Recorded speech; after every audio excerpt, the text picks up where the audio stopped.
Okay, thank you everyone. Today is going to be episode 2, or second reading of Supreme Magnus. It last time we went through the prologue, and it basically what happened in it was so Derek, the main character, he grew up in an abusive house with his brother, and then his brother got killed by a drunk driver.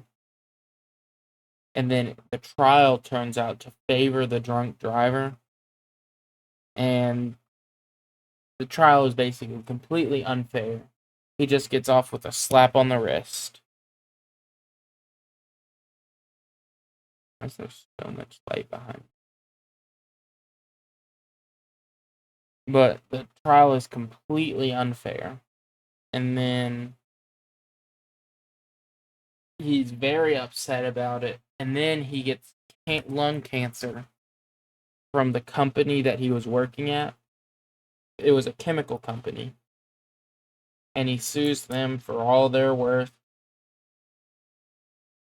And then basically goes to take revenge for his brother, tortures and kills the guy who killed his brother, and then dies. Then shoots him. He not tortures and kills. He lets the guy sleep for a while, for the rest of his life. And then he goes to sleep for the rest of his life. You can only stop. It's like he put his hand over his mouth, and eternity. And about then, a minute and 30 seconds. And then he gets reincarnated as an alien, but it's not like reborn. He gets put into the alien's dead body. Consciousness transfer. And then it heals the body. And he's like, I have no idea what's going on. So he starts wandering around, he gets hungry. And then he comes across apparently what was the allies of the body's consciousness before he died. And they're like, he's alive. And then they're like, oh wait, this isn't. He can't speak English. He don't know what he is doing. So they end up putting him to sleep for a while, for forever. And he gets reincarnated again as a baby. And that is where we are starting off today. And we are being joined by Darar. Say hello. Or just don't say hey. My mic is being weird. Or Discord's being weird. She will be doing some of the voices, a little bit of the reading if I have anything, like if I had to step away from the stream. She keeps it going. She's here to help out. Okay. So, we are starting at Chapter 1, A New Beginning. Author note, Story 1, the prologue introduces the MC and explains the background. Okay. Old hag. He's alive! I did it! I managed to save your boy's life!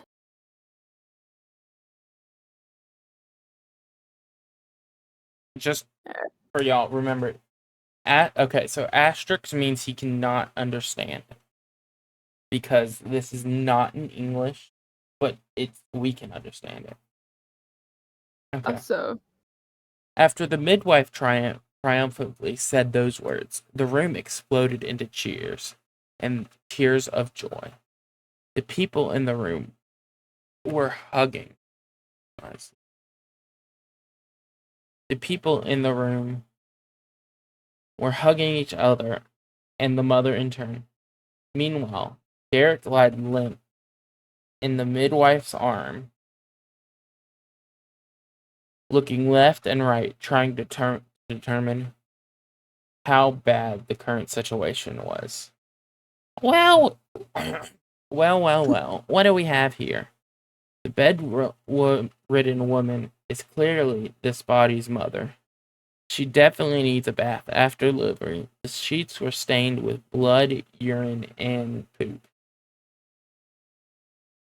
The crying, rough-looking man should be the father. I wonder if he's crying for my sake or just because he was afraid of losing his wife.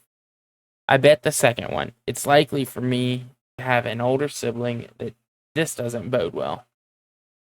Suddenly, another woman enters the bedroom, bringing with her a little boy and a girl, who race to the bedridden woman.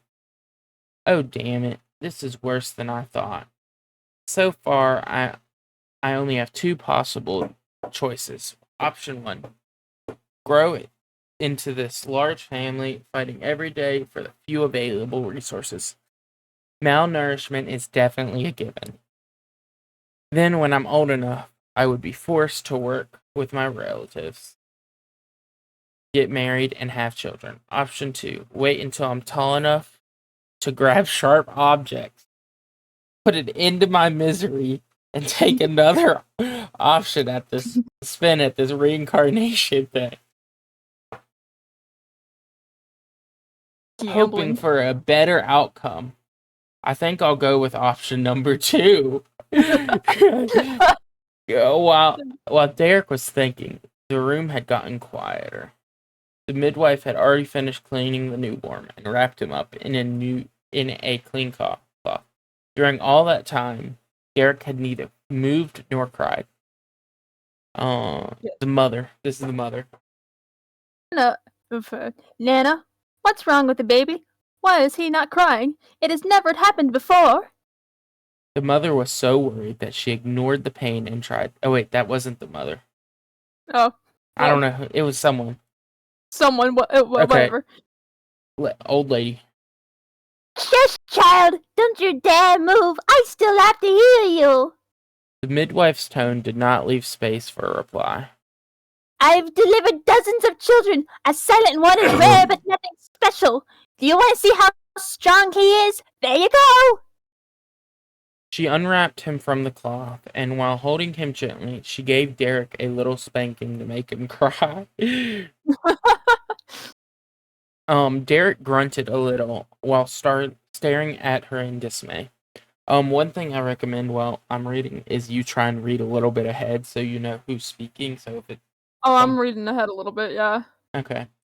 Do you want to play rough, you old hag? He thought. Fine, you triggered my trap card. Twin flood activated. Derek relieved both his bowels and bladder onto the midwife. The back door attackers splattered all over her feet, while the front door flood struck her in the face and chest. Derek started giggling loudly. Well, that's exactly what I was expecting, but you can hear for yourself this little imp is breathing just fine. The midwife handed the baby to another woman to clean him. Derek kept giggling, proud of his work. After washing her face with warm water and a cloth, the old hag moved her left finger, drawing a circle in the air, striking it through the midwife, or the middle, from left to right. That's it. Okay, there we go.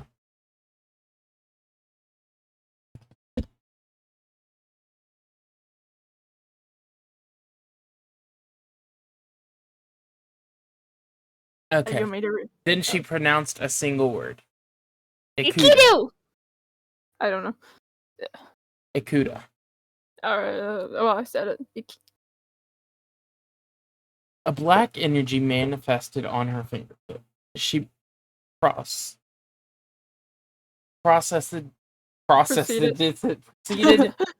to point it over her wet dress and then over her shoes. The smell of feces and urine suddenly disappeared along with the source. With his mouth agape in shock, Derek watched as his poop dried and crumbled, turning into dust.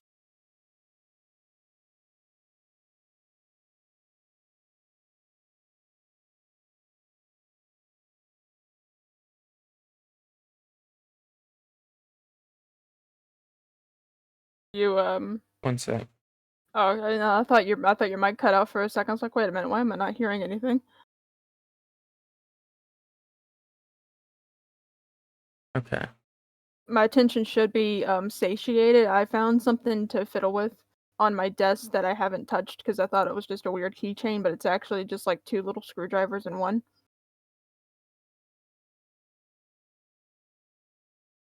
I'm figuring out how to properly say it. Ekidu. That's how you say it. Oh, so I did kind of. I said it somewhat right. With his mouth agape in shock, Derek watched as his poop dried and crumbled, turning into dust. It was akin to watching one of those fast-forwarding videos, where in 1 minute you can see a seed become a flower. Heisenberg's beard. Heisenberg's beard. Breaking Bad. No, I think they were like a real scientist or like a alchemist. I don't know. Heisenberg's beard. She's not just an old midwife, she's a real magician. In the flesh. I've never been so happy in my whole 3 lives to be dead wrong.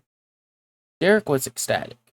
And not only because this world had magic, but also because as soon as he heard the word Ikuda, what was it? Aikido. Ikidu? Yeah, I think so. Ikidu. He had felt something clicking inside him. As if something deep inside him had started taking root, and suddenly he had become ingrained in the very fabric of his new reality. He started obsessively repeating the magic word in his mind. He tried to engrave every detail of the circular finger movement in his memory. Now that I'm clean, let me stop that bleeding, dear. Oh no, that's a healer. I need to do a different voice. No, the healer is the same. Oh, okay. Yeah, all right. Yeah, let me try. Now that I'm clean, let me stop that bleeding, dear. The healer approached the mother and placed her hands above her nether regions. Is it time for more magic? Please show me, Derek begged in his mind. Nana first spread her fingers wide, then started to move both arms in a circular motion. First up over her head, then she opened her arm as much as she could before joining her hands, palm against backhand, at her navel's height. Vinar Lukat. Oh, wait. Yacket! I don't know. I'm hoping that's best. I play Skyrim. I don't know. Continue. One sec. Looking it up. Yeah. I think I have like maybe 900 hours in Skyrim. I don't know. Maybe it's like 400. I don't know. I'm getting my games mixed up. Venire Lacat. Oh, I had it like halfway right. Despite being all wrapped up. Wait, are there people who leave comments?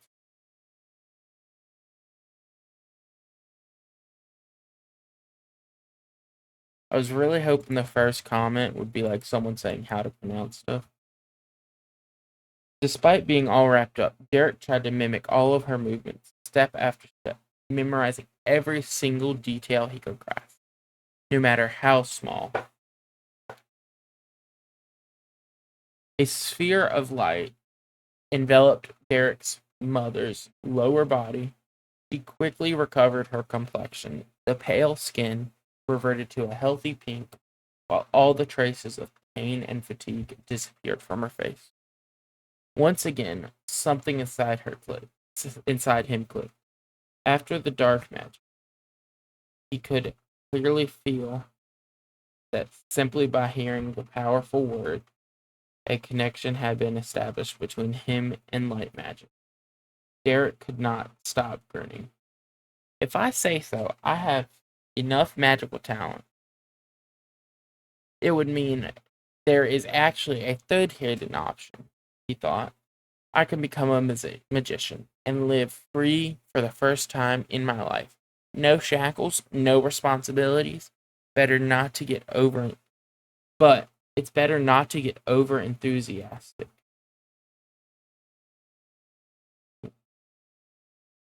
His reasoning was abruptly interrupted when the woman who had held him until that moment handed him to his mother.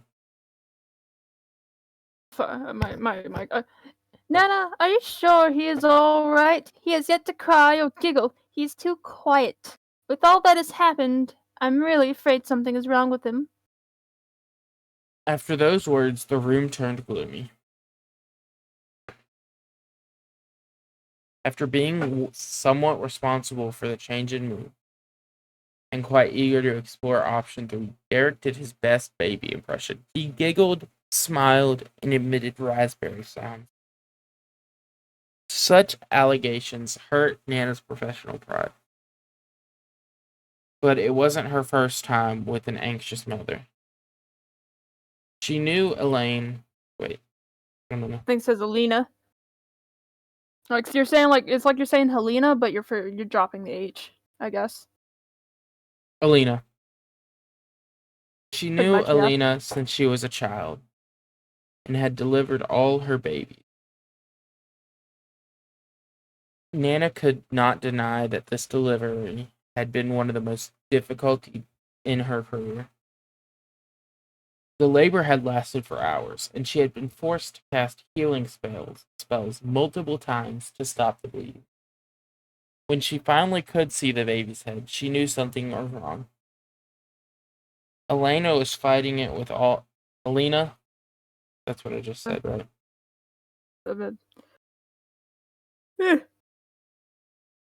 Alina was fighting with all her strength, but the baby was limp.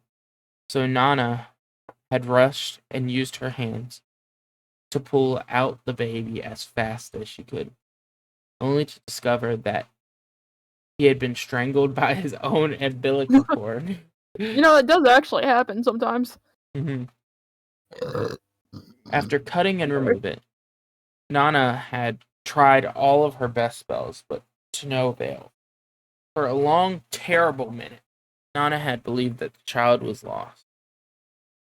But then the healing light had finally been activated, forcing the baby to puke, clearing his airways.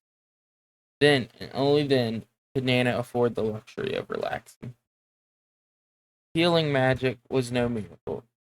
It could enhance the life force of a patient, making it easier for them to recover from a illness or heal injuries, but it could not create life. Nana was sensitive. She could not understand. So she understood that Alina did not need a lesson about magic.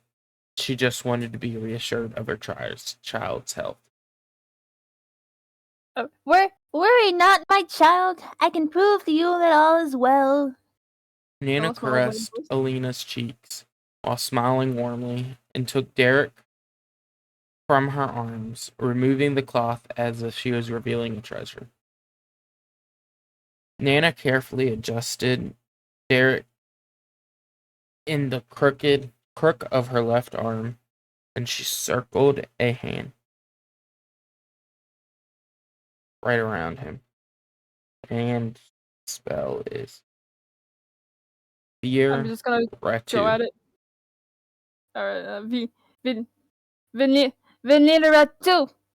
Okay, that sounded kind of Arabian. I'm sorry. Venire Retu. Alright, go for it. A small wisp of light came out of her hand, dancing around the baby before penetrating his chest. The light spread from head to toe, making him emit a dim light. See, even if there was even a scratch on his body, my injury detecting spell would leave that area bleak. Your son is fine. The energy flowing through his body was making Derek feel empowered. During his old life, he had felt like this only a few times. When he got his degree, one sec. That's fine, I'm taking a stretch.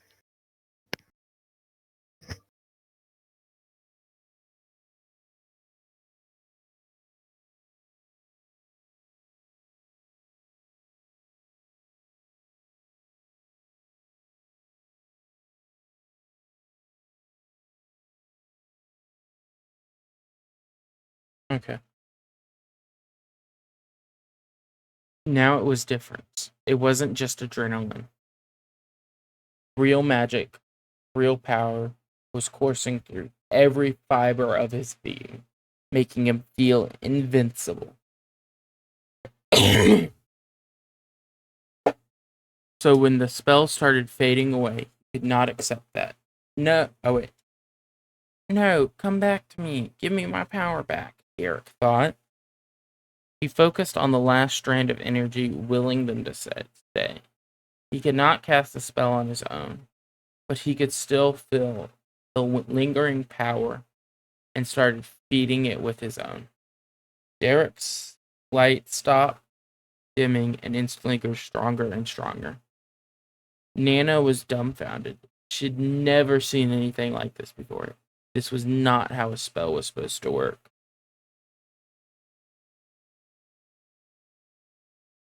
Derek wanted it to last forever, but a second later he fell asleep due to mana exhaustion, and the light disappeared quickly. Nana wrapped up the baby again and returned him to his mother's embrace. Nana, what was that? The old healer had no idea how to answer. Many possibilities popped into her head, and all of them would require a long explanation that would needlessly make Elena worry, and maybe even force Nana to repeat the spell. It had been a long day, and she had no intention of prolonging it even a second more than necessary. She borrowed a line from her childhood's favorite fairy tale. Child, I think the newborn may be blessed by the light. There is no need to worry, only to rejoice. Got another bot in my chat, one sec. That's fine.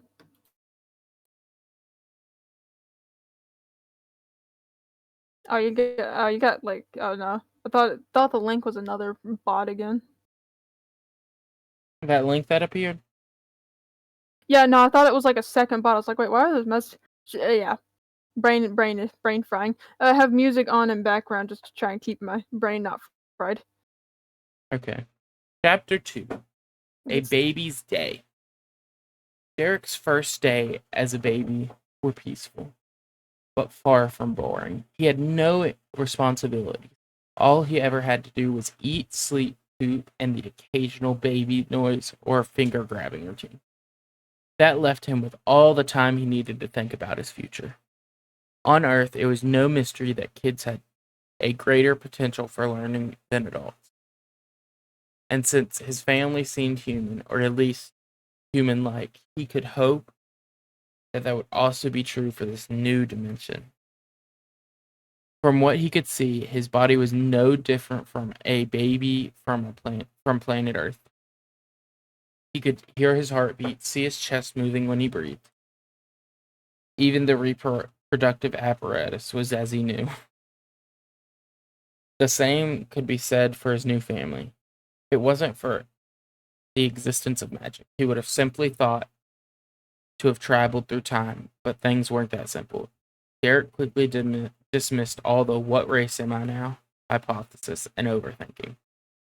One of the advantages to being a baby was the ignorance. Was that ignorance was perfectly fine. When the time came, someone would teach him. He determined that he had two priorities. Number one, learn their language. All babies are supposed to learn their native language, and he only had so much time before being considered that. So he could not slack off. Number two, he had to somehow figure out magic, or at least its foundations. That also had a deadline, since his learning potential was at its peak only until his brain stopped growing. After that, he would be no different from anyone else with the same talent and disposition for magic. He set magic as his first priority. Being considered a slow learner was much better than being weak for life and being forced to take another spin at reincarnation. Derek spent his first days in the new world in bed together with his mother, while his father would sleep and rest in the boys' room. Whenever someone talked to him, he paid close attention, trying to figure out common words and patterns.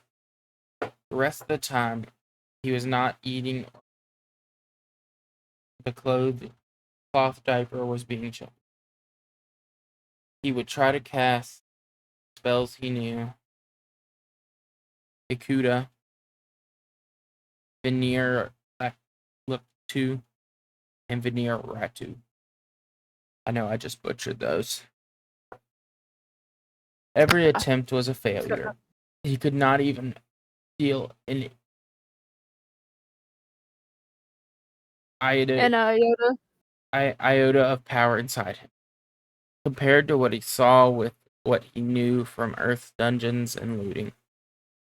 Those spells clearly had a verbal and somatic component.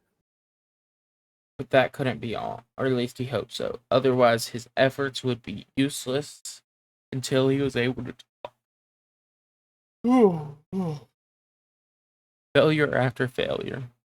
His anxiety grew stronger. Fear of the unknown and of tomorrow starting to build up. After getting used to pooping and wetting himself wasn't a pleasant feeling either. Also, getting used to pooping and wetting himself wasn't a pleasant feeling either. Imagine I was a kid once. I went through that.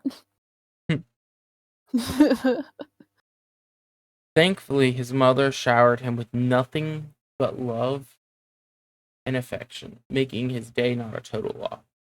Despite his bias about mothers due to his previous life, Alina managed to make him feel loved and protected. That wasn't half bad at all. The final outcome for the first day was 0 progress in magic and no progress with the language. On the other hand, his mother seemed to be a good parent, and he finally learned his new name, Lith. The second day turned his world upside down. Elena showed the strength of a wild axe. Alina. Ox, deciding she was sick of resting and got up to help perform the daily chores. Lith had the opportunity to see her full figure. Despite giving birth the previous day, she was a good-looking woman in her early 20s. She was definitely well endowed in the right places. Oh, dude, that's your mom now. Come on. With a fit body honed through hard work. Sweet home Alabama. Her shoulder blade long hair was a beautiful light brown color with shades of red all over it. The light of the candle made it look like the flames were dancing within. Seeing Mother with her hair down on a sunny day must be quite a sight to behold, Derek thought. Maybe it was because Lith was still a baby, or because of the mother-son bonding, but Lith felt deeply proud of her.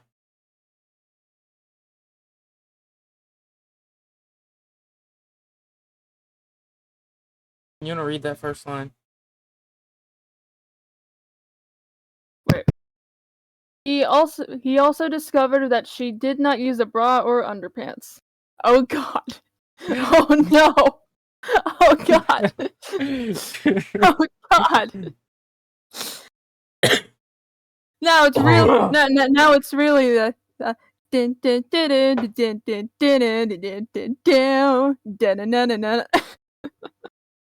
Once she finished dressing, Alina wrapped Lith up, making it impossible for him to move. Then Alina placed him into her sash, using it like a baby cradle so that she could easily hold him, one arm, and minimal exertion. Yeah. She walked out of the small bedroom and found her older daughter, Rena, messing with the fireplace. And what in the great mother's name do you think you're doing, Rena?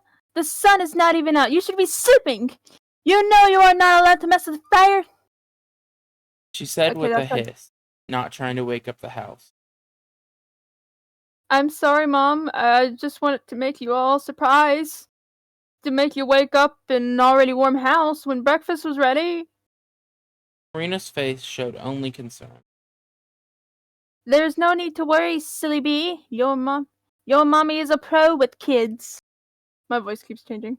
Sorry. Alina said while ruffling her hair. Rena, together with her twin brother Orpel, was the oldest child. She was 6 years old, and her blonde hair with shades of black was the reason for her moniker. Alina shooed her away from the fireplace, lighting the wood with a flick of her finger. Infino! I was thinking it was more Inferno than Fear. Well, it says Infero. I'm guessing it's Infero. There's no N. Thank heavens, Lith rejoiced. I had that weird feeling I was experiencing when I discovered new types of magic again. This proves that I just wasn't imagining stuff. Alina sent Rena to open a window shutters to let the dawn light in while she was prepared breakfast. Alina took several vegetables out of the cabinet and proceeded to chop them with a knife. Some had a familiar look with, like some semi-potatoes and odd-colored carrots. The other were all mysteries. The idea of having such a breakfast almost made Lift cry. In his past life, he had never liked vegetables. They were all bland tasting. No matter how much he ate them, within half an hour he would be hungry again.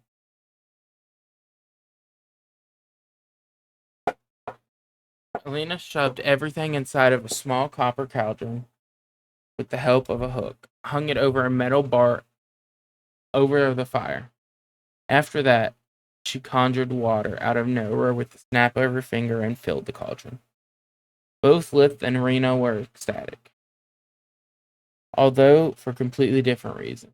For Lith, it meant hope. Spells could be cast without a word or precise hand movement. That proved to him there was a real chance to practice magic while still a baby. For Rena, it was a reason of pride. Magic was common, but every time Alina cast a silent spell, it was like watching a real mage at work. Amazing, Mom! Rena's eyes were full of admiration. Will I ever be as good as you with magic? Of course you will, silly bee. Elena replied with a kind smile while inwardly adding, After 10 plus years of chores every single day. After a while, everyone woke up to have breakfast together. The family consists of Raz, the father, Elena, two daughters, Rena and Tista, the two sons, Orpel and Treon. Lith could then establish with depressing certainty that there was no such thing as an indoor bathroom. From what he could see, the house was consisted of a big room used as a dining room, kitchen, and pantry with 3 doors that led to various bedrooms, nothing else. The bathroom was relatively quiet, so he had no problems learning the word for water I'm gonna as his I'm gonna go father. for it. Okay. Yoram or Yoran. And I know like some German J is pronounced as Y, so I'm just going with the Yoran. Jordan. I don't know. Joran. I don't know. We'll figure it out another time. We'll figure it. Yeah. After everyone left for their daily routine, Alina moved along with Lift to a rocking chair. During the morning, he had the pleasures to discover that there was a new world of daily chores like washing dishes, cleaning the floors. Washing dishes or cleaning the floors were all performed with magic. From his rocking chair, Alina would from her rocking chair. Alina would simply twirl her index finger and middle finger and recite, repeat, you might cut it out, Oh, wait. Brezza. to generate up to 3 small whirlwinds that she would move around all around the house to collect and get rid of dust. Whenever someone would dirty the floor with earth or mud, she would flick her wrist and Magna. would send it back through the same door that it had been brought. Lith was just delighted discovering how common the use of magic was. Everyone in the family, even the younger ones, would use magic to make their lives easier. When bedtime arrived, Lith was dying to try some magic. He had waited so long for his hands and feet to be free. Alina fell asleep almost immediately. Yet Lith was impatient enough to have the impression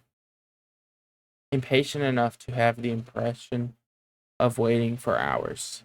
After a full day spent thinking, he had decided to only try air magic, at least until he was confident enough in his ability to control magic. Fire was too dangerous for a novice. While water and light would easily wake up his mother, Lith could not spot any dirt to control in the dim light of the room, and he was too afraid to mess up darkness magic until he got a better understanding of it. So he twirled his little arm and said, "Eh." Nothing happened. Lith tried and failed countless times before giving up. He didn't know how long his baby body would last before falling asleep. So he stopped despairing and started thinking. Magic was common. Whenever he heard for the first time an elemental magic word, something inside him would click, as if it creates a connection between him and the elemental energy. Those were all good news. But he still couldn't make heads or tails of why he was always failing. He never expected to succeed on the first try.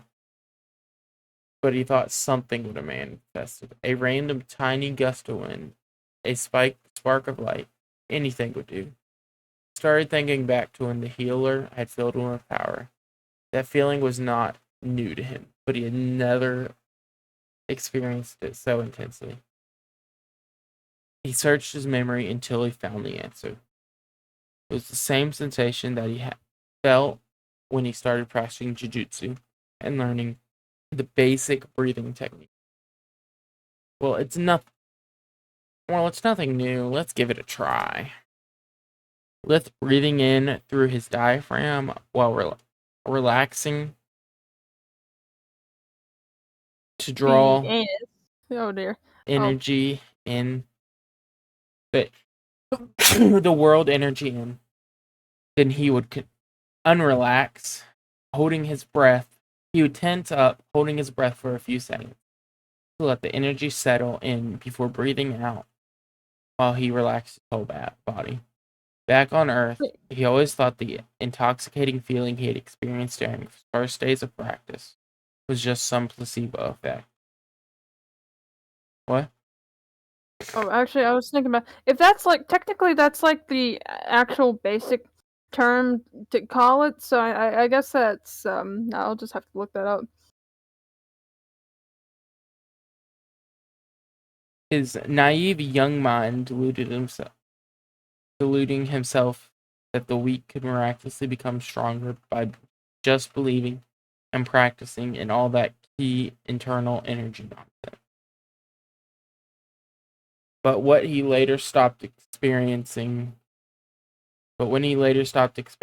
that sensation but what if he later stopped experiencing that sensation only because his native world's energy was just too thin? After some time, Lith started feeling a tingle all around his body. Then the energy seemed to move and condense in his solar plexus.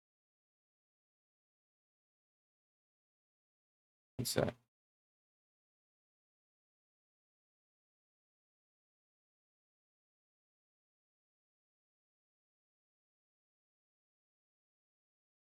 the more he performed the breathing technique,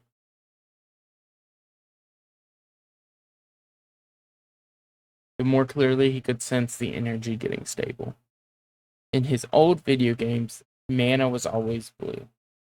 So he visualized a blue sphere settling inside his solar plexus. After a while, Lith felt like he was brimming with power. After holding his breath one last time, he twirled his arm before commanding, "Ah!" The wind generating barely tweaked his mother's hair, whereas he aimed for a blanket, yet he could not stop grinning. This is so great. This is really a great start.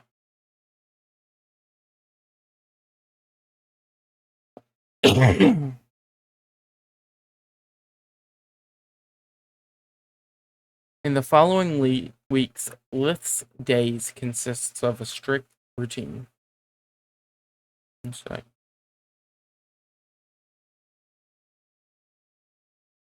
okay, there we go. During the day, he was all wrapped up and would only focus on practicing the breathing technique and learn as much as he could about his family and their language.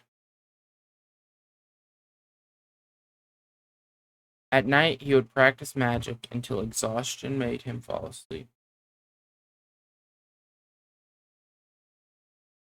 Then, as soon as he woke up, he would start again until Alina would get up for the day.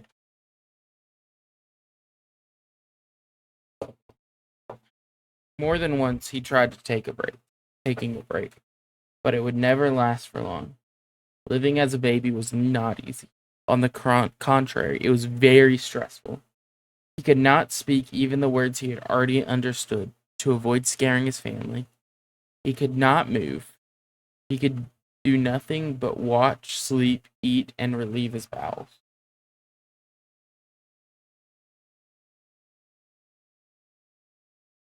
He was not used to being so helpless and dependent on someone for every little thing.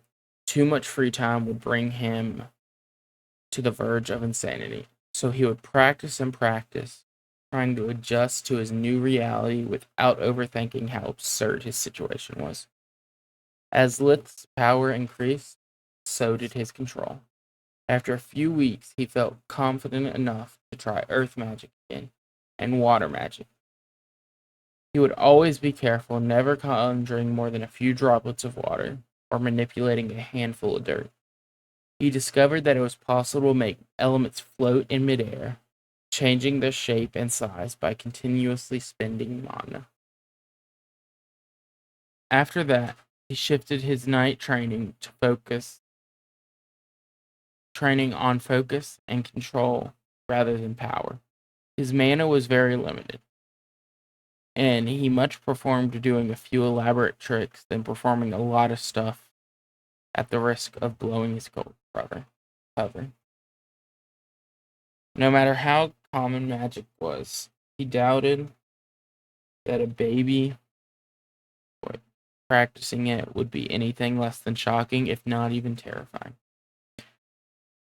Lith was afraid of being abandoned by his family or even worse, killed.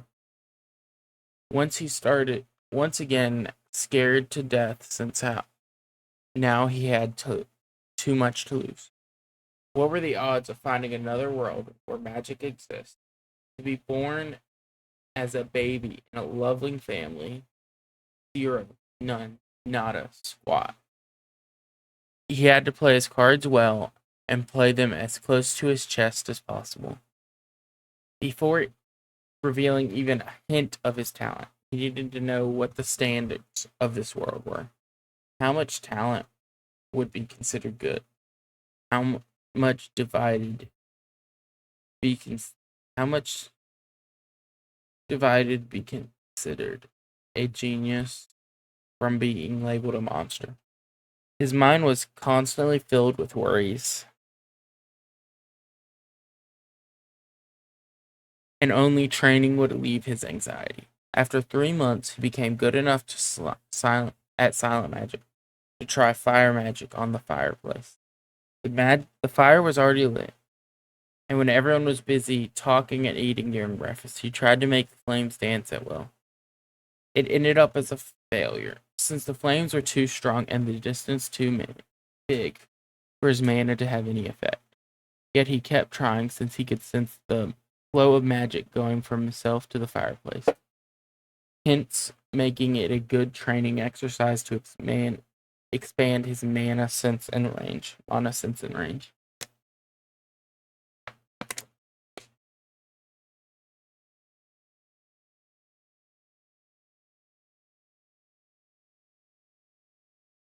The only downside of all that training was that Lith would get hungry faster. Luckily, he was not Elena's first glutton, and she had no shortage of milk. Another month passed, and Elena started weaning him off. For some reason, my mic keeps cutting out. I guess my headset's just old. Or let me check and see if the connection's... I thought your mic was just been turned off this whole time. No, it's like a mix. I might need to go into Discord and make it so it can pick up my voice better. So just keep reading. This event was meaningful for 2 reasons. The first was Lith noticed that the food wasn't abundant in his household. So even if he still had a limited vocabulary, he could still read his parents' worried expressions every time he needed to be fed. Despite still being cold-hearted, cynical misanthrope at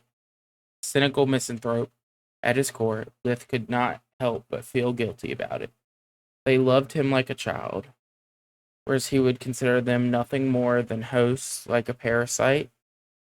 The only exceptions were Elena and Rena, his big sister, the only one that, aside from his mother, would take care of him. With their consistent love, affection, and care, they managed to crack his emotional defensive wall. The more time he spent with them, the more he would consider them part of his real family than rather people who he was just leading by the nose.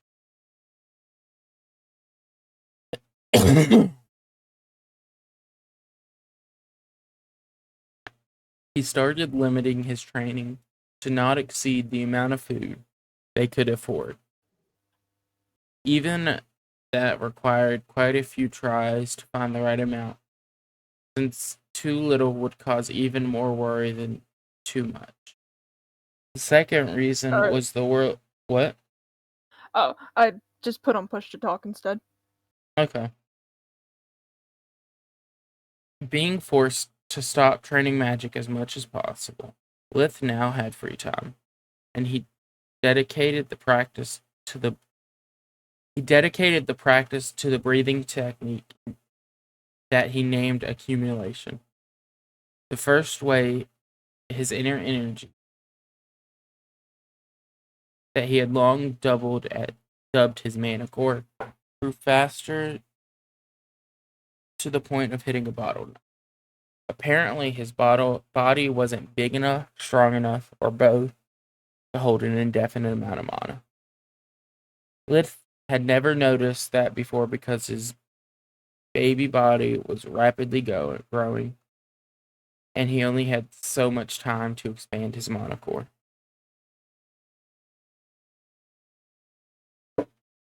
So without him realizing it, his body and monocore had developed together.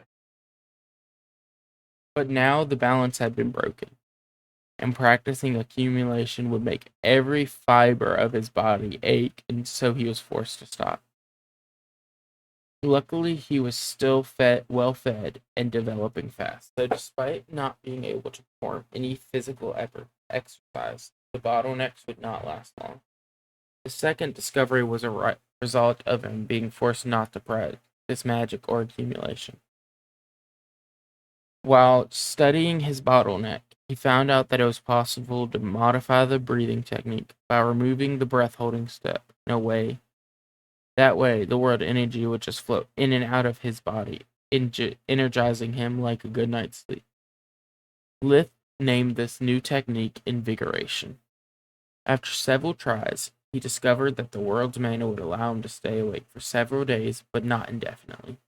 Each time he would use invigoration, the energizing effect would last less, and only sleeping would reset its effectiveness. The most important discovery, as always, was made by. After adjusting his food intake, Lith's greatest enemy had become hunger. Not the slight appetite that can be fixed by a candy bar or the hankering after a busy morning. It was the kind of hunger that never goes away. After lurking, even right after a meal. Even though Lith was not starving, it was something that he had never experienced.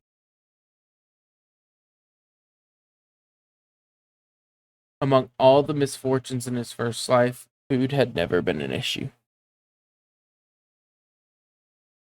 He had always been able to eat to his heart's content, even allowing him to be picky about food. But now he was so hungry that he ate every meal until the last bite, and if his body allowed him to, he would not hesitate to lick the plate clean. In the good days when his portions were larger, it was like white noise, annoying but easily ignored. During the bad days, though, either because the rations were smaller or because he had lost himself in the practice of magic and consumed too much mana, it would be like a thorn in his head. He would be so hungry that he would experience headaches all day long, often feeling lightheaded or incapable of focusing. Food would be the only thing he could think or dream about. Of course, he was not the only hungry one in the family.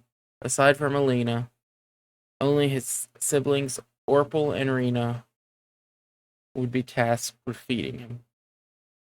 Rena had a big heart and strived to be like her mother. Orpal was angrier and hungrier by the day. He would often daydream about the days when he and his twin sister were the only childs in the house. Now, he not only had to fight each other for his parents' attention, but also had to store food and clothes. Once he had a room all to himself, but now he had to share it with Tria. It was still just a matter before Lith would come up to take away what little personal space he had left. Orpal could not understand why a family as poor as his home would keep making kids. Middle America. Yeah, it's a tragedy. Now it's just sad to see and a request that he having this happen. And sorry. You're good. It was winter, so there was not much work to do. Hence, there were many occasions to restock.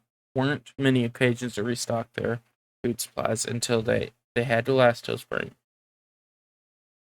It was the toughest time of the year for all farmers' families, since the food was not only meant for the men but also for the animals.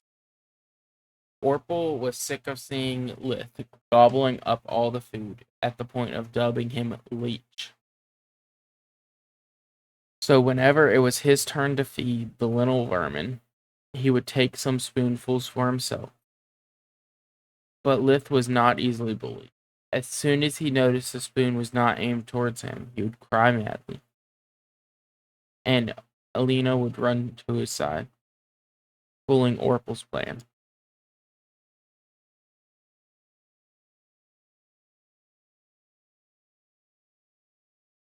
Lith had never cried unless he needed fed or changed. It made their parents both really happy and paranoid about him. Since he would never cry wolf, they took every wail very seriously. That day, it was really bad for Lith. He was starving because of his growth spurt, and it was Orpal's turn to take care of him. Both their parents were out, and one of the cows seemed to be suffering from frostbite. Orpal took a plate full of creamy soup for the baby and gulped it down in a full spoonful. Lith immediately started to cry, but there was no one to hear him. Cry all you want, leech. Oh, cry all you want, leech. Lith was not able to understand most of the common words included in Orpal's mockery. Today is just you and me. No mom in shining armor to come to your rescue. After saying that, he gulped down another one. Lith felt like he was going crazy. Once again, he was helpless. His so-called magic was useless in his time with me. What could he possibly do aside from blowing his cover? Ventilating him. Wetting him, using fire was too dangerous. A single meal was not worth burning down the whole house. Lith's hunger was eating him, making his rage go above and beyond what would have ever thought possible. You fucker, he yelled inwardly, feeling so tough robbing a child. Then he saw the third spoonful moving towards Orpal's face. A good half of his meal was gone. Lith's anger reached a new point, his hatred burning like fire. You are not my brother, he yelled inwardly. You are nothing but a filthy thief. Trash. Then instead of clicking, he felt something break inside of him, like a dam. Could not hold in the raging waters anymore. I hope you choke on that spoon, you shit. Lith raised his arm against Orpal in a final struggle, and so it happened. Lith felt mana radiating from his body, reaching to the spoon already in Orpal's mouth and pushing it down hard. Orpal started to choke, and after removing the spoon from his throat, he puked his guts out. Lith was so astonished he almost forgot about both his rage and hunger. He seemed to have discovered something wonderful, a power no one else in his family seemed to have. Lith had discovered spirit magic. Ooh. Interesting. You might get that dark magic. You're from being a violator and a murderer. Murder. Yes. I think push to talk's probably gonna work better for me, honestly. Mm-hmm. I'm waiting for my roommate just to walk in and be like, "Why are you still awake?" You know, eventually you get so tired that you just stop feeling tired. It's like the same thing with hunger. You just get so hungry, you stop feeling hungry, and then you start feeling great because your body's digesting you. Like you're digesting yourself, pretty much. Mm-hmm. Okay. Real quick, are you able to read this first little bit for me? Yeah. When you want me to start? At the top. Time. Alright, now? I'll just do it now. Oh, I stepped away from. At that time, Elena and Raz, father, were coming back to the house. Upon hearing Lith's desperate cries, they had run back to check on him. When they found Orpal on the ground puking, they understood what had happened. They already had suspicion since whenever Orpal fed Lith, he was always hungrier than usual. Now they had proof. Inside the pool of vomit, the undigested creamy soup was as clear as the day. Raz had become red with anger. "You little!" but had to stop. His other children had returned as well. "I am very disappointed in you, Orpal," said Alina, seeing that her husband was too angry to speak. "From now on, Alina will be the one feeding Lith. You can take all her shifts in the stable. I don't think that even you could eat hay." "But Mom," Orpal said, trying to defend himself. He hated cows and their smell. "No buts, young man," Raz said. "And that is not punishment enough. Elena, feel free to prepare one more bowl for Lith, and take the food from Orpal's share. He must learn that bad decisions have consequences."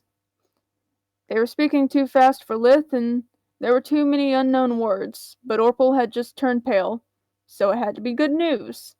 Orpal started crying and apologizing, but Lith made sure to cry louder. Raz and Alina ignored Orpal's pleas and sent him to take care of the animals.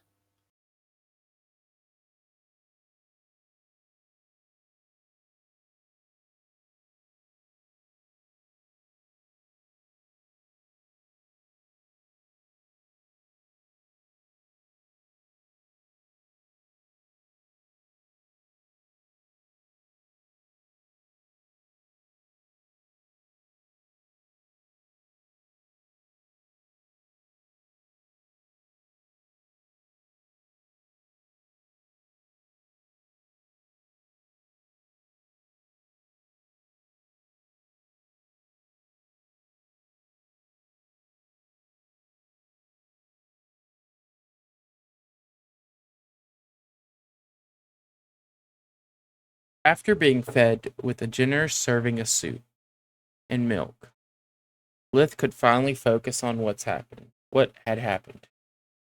After days of trial and error experiments, he had grasped the basics of his newfound ability and gained a much deeper understanding of magic. Lith had discovered that when he cast an elemental spell, it actually consisted of a three-step process. First, he would emit the mana, then he would had to mix it with the world energy he was trying to manipulate. The last step was the hardest, controlling the spell. I'll be back once. Oh, that's fine.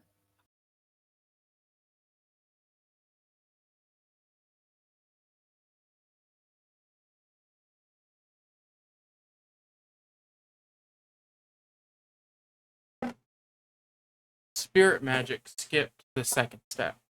It used only his power without barring elemental. That made it more difficult than any magic energy he had practiced so far.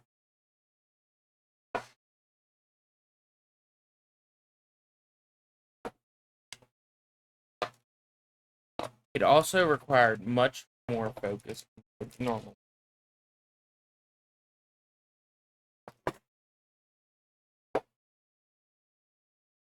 Pure mana had no physical form, so he could not rely on his eyes to manipulate its effect. Where am I? I just lost my list.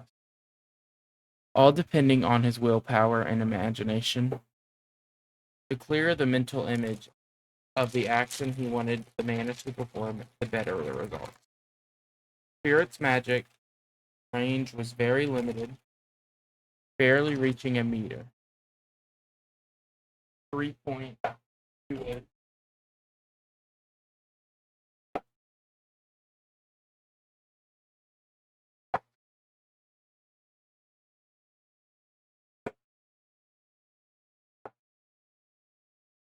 Despite all of its strict limitations, Liv still practiced only spirit magic.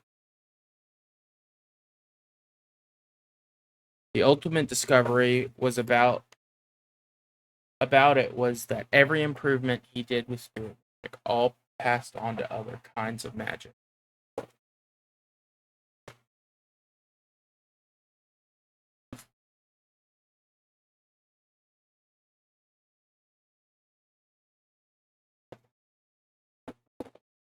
He did not need to split between practicing them anymore.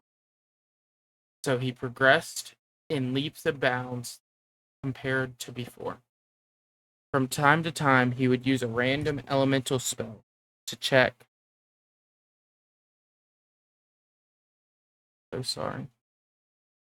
Check his progress, reaching a new understanding of the true nature of that element.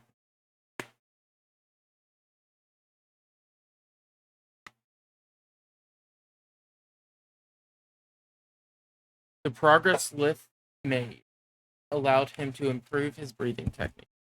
Through accumulation, he could not only perceive how his mana core changed in size with practice, but also have a rough understanding of the amount of mana his body controlled. By using accumulation, he would feed the world energy to his mana core.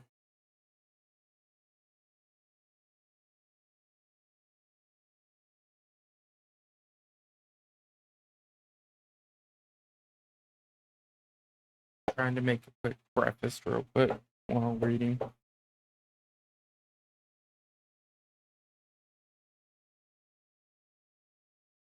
By using accumulation, he would feed the world energy to his mana core, allowing it to expand in size from the size of a pinhole to a pinhead to a glass marble. Once the mana core grew to the marble size, further progress could only be made when the physical body forcefully compressed the mana core back to a pinhole. Lith had no idea how this phenomenon worked, and he had found no way around it. The mana core and body development had to go hand in hand. There was no shortcut.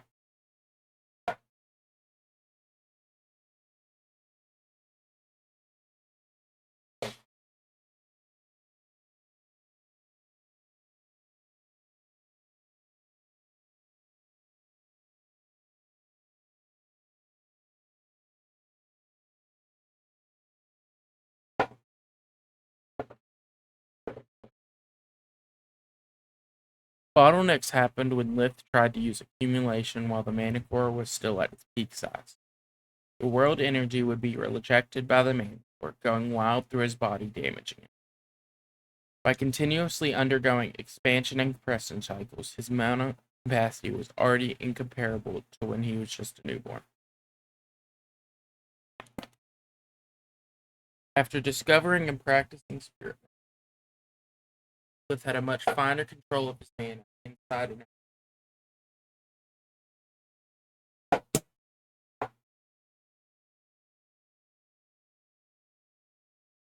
outside of his body. He managed to modify the invigoration technique so that when he breathed in the world mana, he would combine it with his own, temporarily exceeding his limits.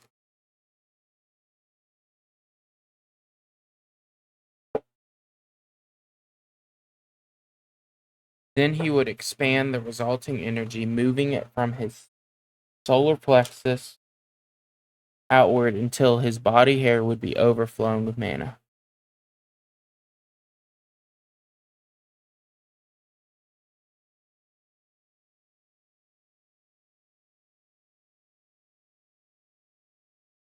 Turn this off for a sec.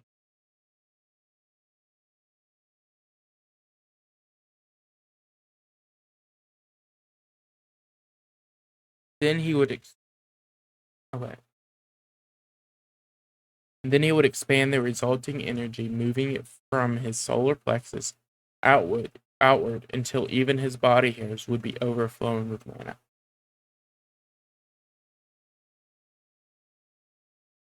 Ever since he invented invigoration, he had noticed qualitative changes in his body.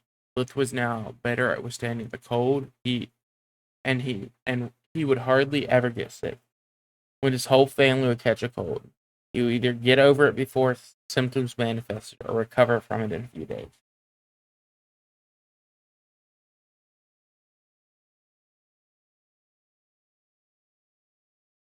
Unless it was all a crazy coincidence. Improving invigoration is the only means of disposable temper my body. If I'm right, this means I can use it as a crutch until I get big enough to do physical activity. Thought. Crutch, not crunch. I don't know. I can't read.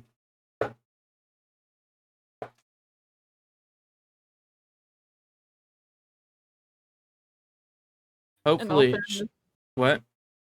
I was about to say, in all fairness, I have like attention like split between 3 different sources. What all are they split between? Between this and then YouTube, because music like kind of keeps my brain like something to do, like process. And then while that's happening, I have I'm like writing something on my phone. I'm trying to eat while reading. Not eat. No, it's fine. Go ahead. Hopefully, it should be able to help me overcome my bottleneck periods faster. It's a gamble, but it shouldn't do any harm. Also, between my hunger and bottlenecks, there isn't much I can do as a 7-month-old baby. As for his family life, it experienced some changes during the following month. After the soup incident, a divide opened up between the brothers. Lith was vengeful by nature, and so was his brothers. Sometimes, when he was angry, he would call Lith a leech, or call him leech instead of Lith, since he always called him like that in his head.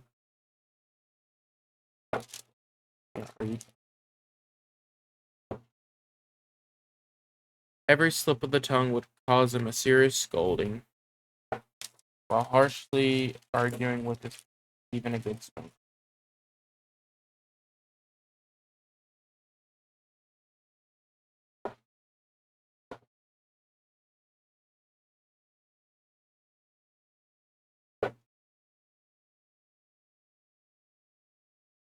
Corporal blamed Lith for all of his misfortune.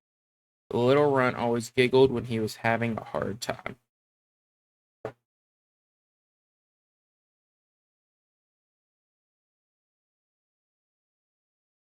The relationship between Lith and his parents instead kept getting better and better. He already started saying babble words, making sure to say mama when Elena embraced him, and dada when Raz came near him. If this world is even a bit similar to Earth's Middle Age, it's good to stay in the old man's good books until I'm self-sufficient. That was Lith's reasoning. He was still very afraid of father figures, and the two of them didn't have a great relationship anyway. Raz was always busy doing something, letting his wife and oldest daughter spend most of the time with the baby.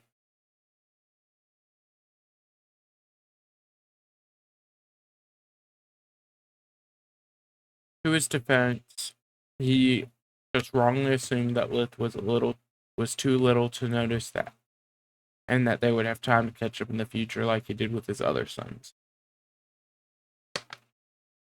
Raz really loved him, and Lith never ceased to amaze him. He couldn't remember him crying for no reason, even when teething.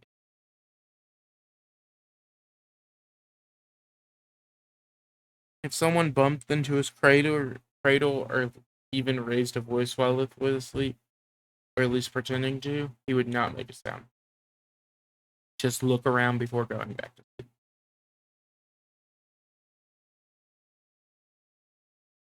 Lith grew increasingly fond of Rena. She was more like a loving aunt than a sister to him. He could see himself in her, taking care of her little brother as he did with Carl.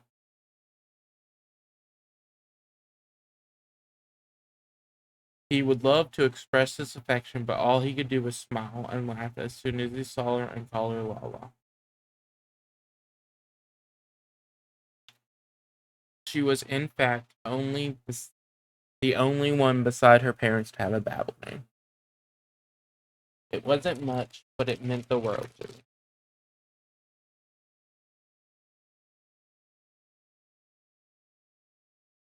And so time went by. After 6 months from his arrival, was put on the ground for the first time, starting to crawl under Soup's strict supervision. At the 9th month, he started to walk and graduate himself from babble words to real words. On the day of his birthday, after discovering that they had birthdays in the new world too, he allowed himself to use simple phrases and start making questions to complete his vocabulary.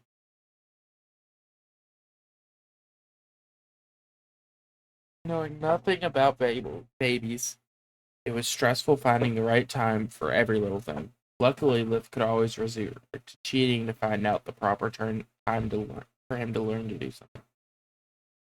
He was capable of understanding most of what he could hear, so he would always be open to suggestions.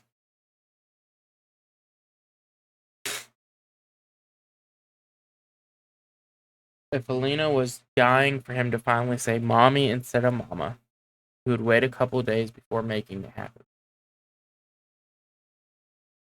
If Raz was cheering for Lith running to him, he did. The real problem was paying attention to everything. Raz, Rena, Alina said while seemingly completely oblivious to their words. Another problem was that once they let him roam free in the dining room, they also gave him small wooden toys, expecting him to play and explore his surroundings. Lith already knew the dining table like the back of his hand. There was not much to see in the first place, yet he pretended to be curious about it.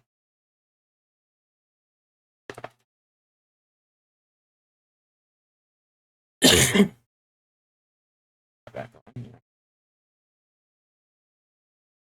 Haven't done anything. The hardest thing he had ever done since becoming a baby. Yet he had to pretend to be curious about it. That was the hardest thing he had ever done since becoming a baby, and it scared him to death. He had no clue how a child would explore such a bland environment, and his paranoia about blowing his cover made him sweat bullets.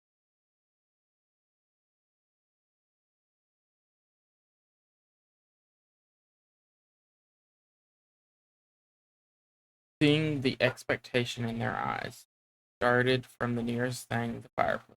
Fire was not lit. Logs were cold and covered in ash.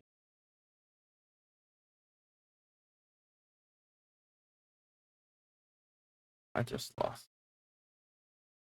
When he got closer. When he got closer, Raz stopped him. This is the fireplace. Now it's safe, but fire is bad. Fire hurts. Oh wait. This is the fireplace.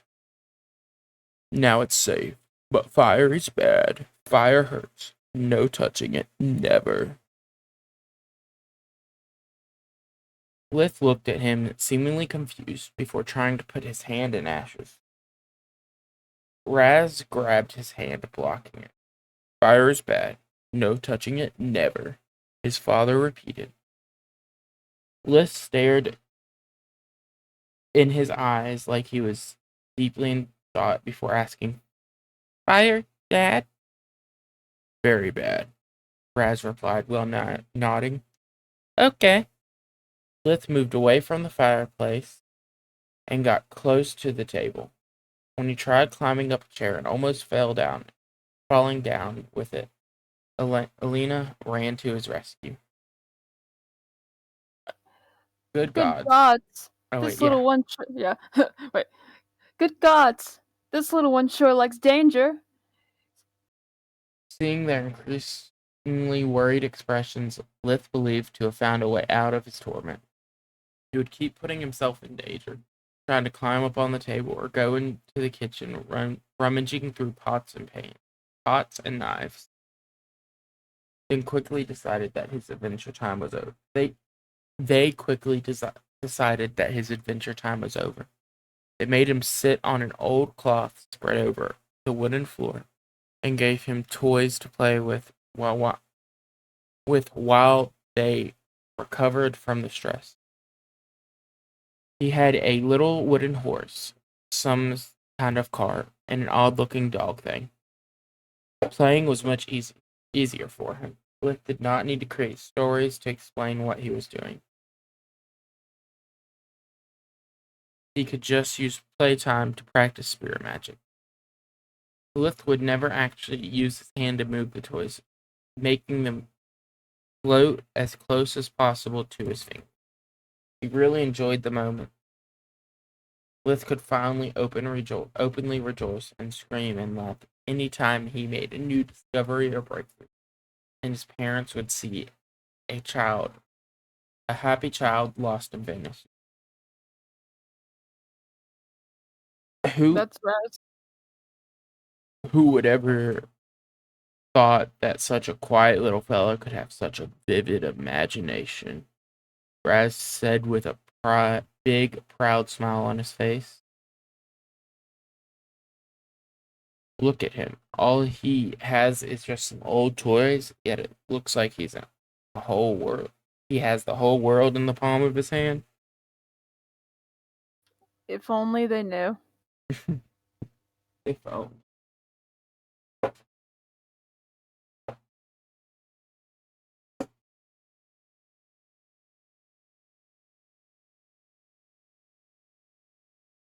The following years weren't easy on Lit. He was finally allowed to ask a lot of questions, filling most of the holes in his vocabulary and starting to finally learn about his family and the new world.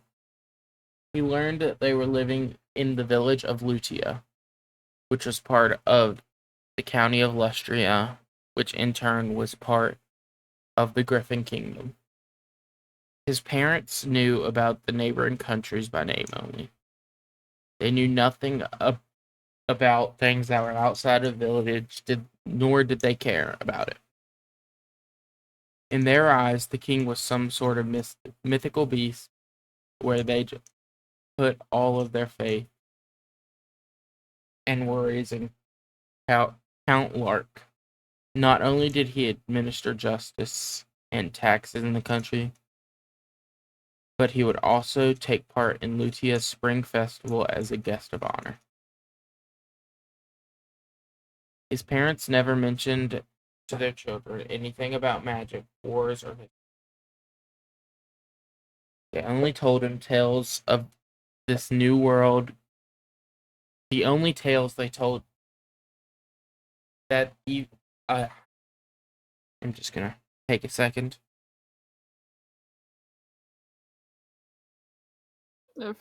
They only told them tales that even in this new world could easily dismissed as bedtime stories. All of their fables were filled with beautiful princesses, valiant heroes, and villainous tyrants. Lith was truly dissatisfied by such little information. He wanted to know what was the planet's name, what stage of scientific development the human race had reached. And he wanted to learn the history of magic, the lore, the legends, anything that could give him at least a clue about what to expect of his new life.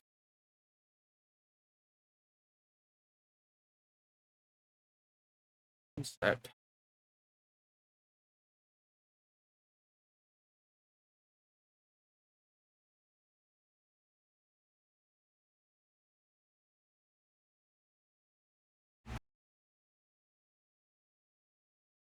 Unfortunately, it was clear they knew little more than gossip. To make matters worse, they couldn't pose questions. He couldn't pose questions he was not supposed to even think about. At least his family tree was quite simple to understand. Elena and Raz had married very early, even by village standards. They were barely 16.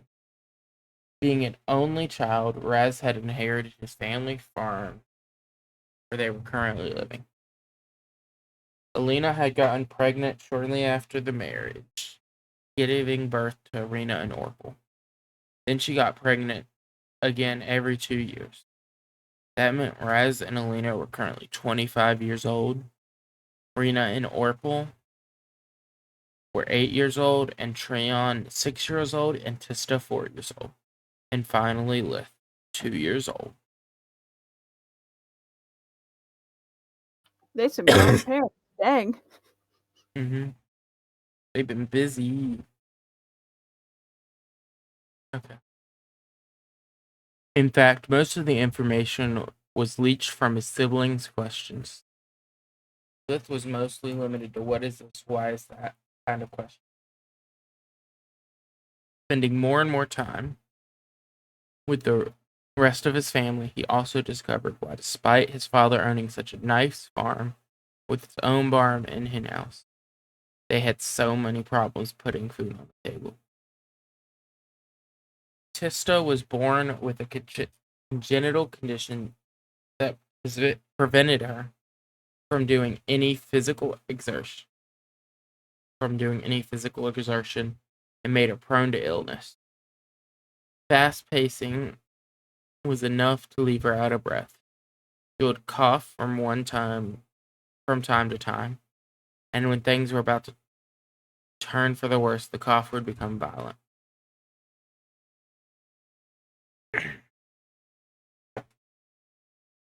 At that point, one of her parents would have to run to the village and let Nana visit and heal her.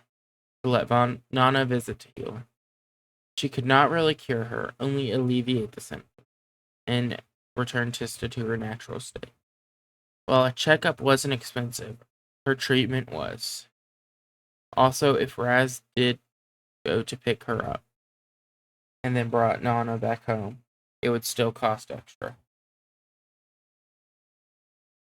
Doing a round trip meant her losing business, so she demanded compensation.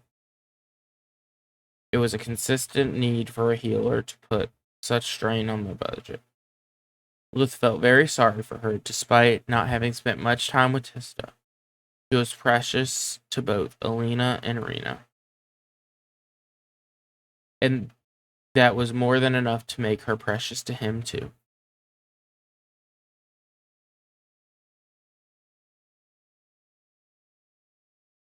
He felt helpless, cursing his inability to practice light and darkness magic.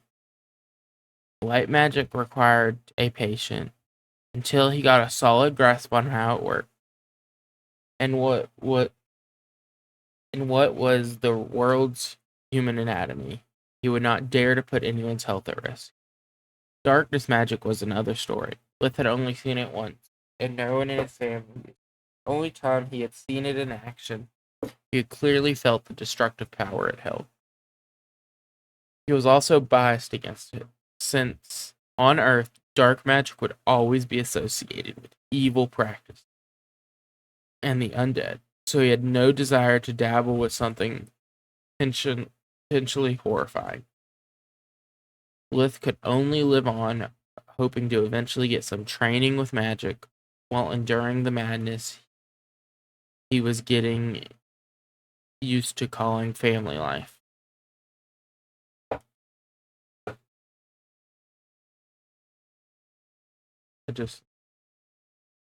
He had lived, but not too much. He had to be curious. He had to be lively, but not too much. He had to be curious, but not too much. He had to run around, but never get out the door. His parents were never satisfied. If he tried to sit on the corner meditating, they would worry because he was too quiet or too lazy. If he tried to move around or help them, he would get scolded for being in the way. They refused to teach him drawer magic, which was the name of the lesser spells they used in their daily life.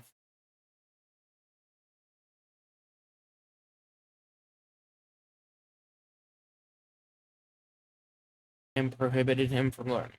Lith could not go outside without being accompanied by someone.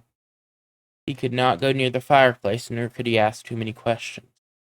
Everything was basically prohibited until he grew up.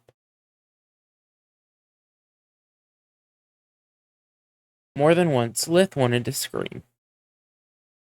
I may be biologically young, but I'm actually the oldest here, damn it. But all he could do was suck it up and obey. His feud with Orpal was never resolved, and he could clearly feel Treon's hostility towards his brother's behalf. On his brother's behalf. Orpal was for Treon what Rena was for Lith, his role model. Unlike Orpal, Treon would not completely ignore him, even when their parents were absent. Yet Lith could clearly see that every time his brother helped him, it was just to be polite. There was no kindness between them. Lith quickly started to ignore him in return. I've already spent half of my old life being worried about a dysfunctional family member. But there. Been there, done that. Thank you, but no thank you. If you want to be a jerk, be my guest. I don't give a damn about you. These were his thoughts on the matter, so he let things fester. Once he became 3 years old, he could not take it anymore. The boredom caused by the cold winter months, and he became basically stuck at home 24/7. Aggravated by the constant hunger, was about to drive him insane. It was a stormy afternoon, and the family was gathered around the fireplace. Elena was teaching her daughters how to sew. Raz was teaching Orpal how to carve wood, while Treon and Lith were only allowed to watch. They were still too little to handle any sharp objects. Even sewing was off limits.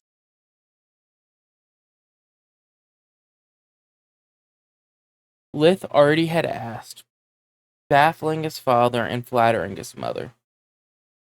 You are too little, and your hands are too clumsy. What? Oh yeah, this is your line. You are too little, and your hands are still too clumsy. She replied. Elena was right. Though Lith's body felt even clumsier than his old one before he had started practicing martial arts. Just the thought of all the lost muscle memory was enough to make him cry. So he patiently waited. For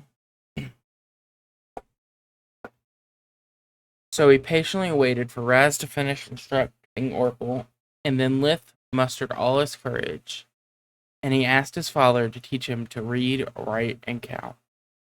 Raz was flabbergasted. You're too young. What was my voice for him? I'm so sorry. You're too young. You're too young. You're too young. Kids wait until they're 6 years old to go to school and learn. Don't you think it's boring? That was the philosophy of every man in his lineage had always upheld. That was the philosophy every man in his lineage had always upheld. Boring? What could possibly be more boring than sitting here and doing nothing? Like yesterday and the day before. And probably tomorrow too. Please, Daddy. Try me. I beg you. Please, please, please. Raz didn't know how to say no. Lith had never asked anything of him before. Even when Lith is still hungry, if he notices that there is no more food left, he never asks for more. He thought, he's so unlike Orpal. I don't know if it's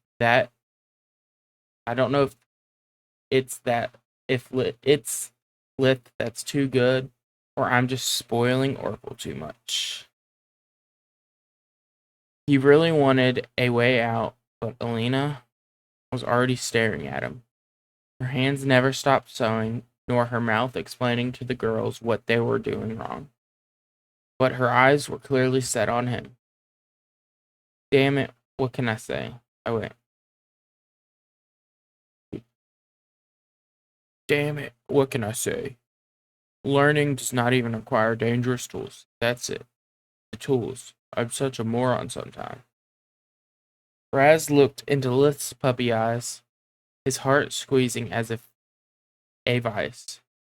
But he still replied, Sorry, son, we have nothing you could possibly write on, so I can't teach you. Lith had considered things thoroughly before asking, so he already had a solution at hand. He picked the biggest tray they had and filled it with ashes collected in a bucket beside the fireplace. Now we do. I can write as much as we want. Raz was amazed by Lith's ingenuity. And so was Alina. He was about to object again when he noticed the stare had turned into a frown. Her hands were moving too fast, and that meant trouble for him. There was a storm outside, so he could not run away from the one that was brewing inside. He had to admit defeat and yield. Where do you want to start? Raz could only hope that Lith would get bored fast and let him return to his leisure. Count! Lith promptly replied, so Raz sat on the floor beside him and started drawing lines in the ash.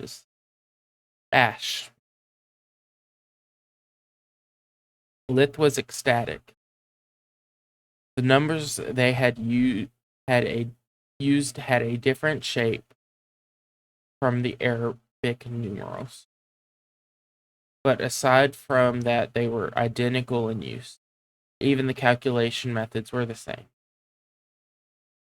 So he kept the new numbers in the upper row to learn their shape, and then started doing the multiplication tables. He could actually do such simple math in his head, but he needed to engrave the new numbers both in his mind and body. Once he finished, Lith started taking requests from his audience. Orpal sarcastically said, How much is 124 times 11? He replied quickly with 1,364, leaving them speechless. Alina could not help herself, standing up and lifting Lith up in a big hug. My little genius, I'm so proud of you. In less than 1 hour, he had mastered what it would take others a full year to do. Rena and Tista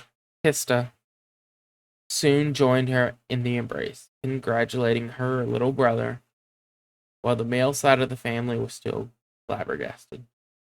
In rural areas, people learned how to count, only to not get ripped off when they sold or bought merchandise. They remembered only addition and subtraction, whereas they soon forgot useless things like multiplication and division. Reading and writing required more time, but was equally simple. Lith already knew most of the words and how to spell them.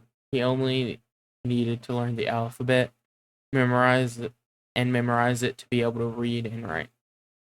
Once again, his family was stunned, and the only one not rejoicing with them was Orpal, left alone with his envy and scorn. Okay, well, that's going to be the end of this section of recording. Thank you for anyone who watched. Thank you for anyone out here at the stream. Thank you for coming out watching. And we will see y'all next time.